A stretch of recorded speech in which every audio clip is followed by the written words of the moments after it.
God of masses Nandamuri Balakrishna సామాజిక అంశాలకు commercial హంగులద్ది block buster కొట్టాలనే Koratala శివకలేకలో ఓ భారీ ప్రాజెక్టు పట్టాలెక్కనున్న సంగతి విదితమే. ఎన్బీకే 112 వర్కింగ్ టైటిల్తో రూపొందుతుండగా దేవర లాంటి భారీ చిత్రం తర్వాత కొరటాల తెరకెక్కిస్తున్న ప్రాజెక్టు కావడంతో అంచనాలు ఆకాశాన్ని తాకుతున్నాయి. కొరటాల శివ సినిమా అంటేనే ఒక బలమైన నేపథ్యం, ఆసక్తికరమైన కథనం ఖచ్చితంగా ఉంటాయి.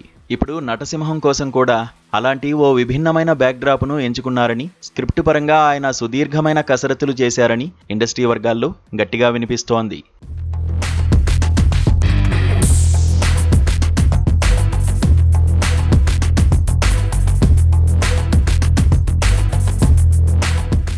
అయితే తాజాగా ఈ సినిమా గురించి నెట్టింట ఓ ఆసక్తికరమైన వార్త తెగ వైరల్ అవుతోంది. ఈ సినిమాలో ఓ సీనియర్ బాలీవుడ్ నటుడు కీలక పాత్ర పోషిస్తారని గతంలో ప్రచారం జరగ్గా ఆ నటుడు మరెవరో కాదు, బాలీవుడ్ స్టార్ హీరో సంజయ్ దత్ అని తెలుస్తోంది. ఇందులో బాలయ్యకు అన్నయ్యగా సంజయ్ దత్ కనిపించనున్నారని, వీరిద్దరి ట్రాక్ సినిమాకే హైలైట్గా నిలుస్తుందని టాక్. ముఖ్యంగా ఫ్లాష్ బ్యాక్ ఎపిసోడ్లో వచ్చే ఈ అన్నదమ్ముల బంధం, సంజయ్ దత్ పవర్ఫుల్ పాత్ర ప్రేక్షకులకు సరికొత్త అనుభూతిని పంచుతాయని చెబుతున్నారు. ఒకే ఫ్రేమ్లో ఇద్దరు యాక్షన్ దిగ్గజాలు స్క్రీన్ షేర్ చేసుకుంటే థియేటర్లో పోనకాలు ఖాయమని అభిమానులు ఇప్పటి నుంచే సంబరాలు చేసుకుంటున్నారు. ఈ కాస్టింగ్ వార్తలకు మరింత బలం చేకూర్చేలా ఇటీవల జరిగిన ఓ పరిణామం ఆసక్తిని రేకెత్తిస్తోంది. ఇటీవల హైదరాబాద్లోని బసవతారకం క్యాన్సర్ ఆసుపత్రిని సంజయ్ దత్ సందర్శించడం ప్రాధాన్యత సంతరించుకుంది.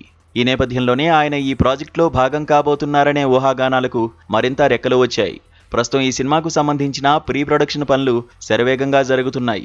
అయితే నెట్టింట చక్కర్లు కొడుతున్న ఈ ఇద్దరు స్టార్స్ కాంబినేషన్ వార్తలపై మేకర్స్ నుంచి అధికారిక ప్రకటన రావాల్సి ఉంది. ఇక Balayya mark mass elements, Koratala mark class taking కలగలిపి ఈ చిత్రాన్ని ఓ విజువల్ వండర్గా మలుచనున్నారని సినీ వర్గాలు చెబుతున్నాయి. బలమైన ఎమోషన్స్, మాస్ యాక్షన్ సీక్వెన్స్లు, కష్టపడే ఫ్లాష్ బ్యాక్ ఎపిసోడ్తో రాబోతున్న ఈ సినిమా బాలకృష్ణ కెరీర్లోనే ఒక మైలురాయిగా నిలిచిపోయేలా దర్శకుడు పగడ్బందీ ప్రణాళికలు రచిస్తున్నారు. మొత్తానికి ఈ చిత్రం ప్రేక్షకులకు ఒక మాస్ జాతరను అందించడం ఖాయంగా కనిపిస్తోంది. మరి బాలయ్య కొరటాల కాంబినేషన్ బాక్సాఫీస్ వద్ద ఎలాంటి రికార్డులు క్రియేట్ చేస్తుందో చూడాలి.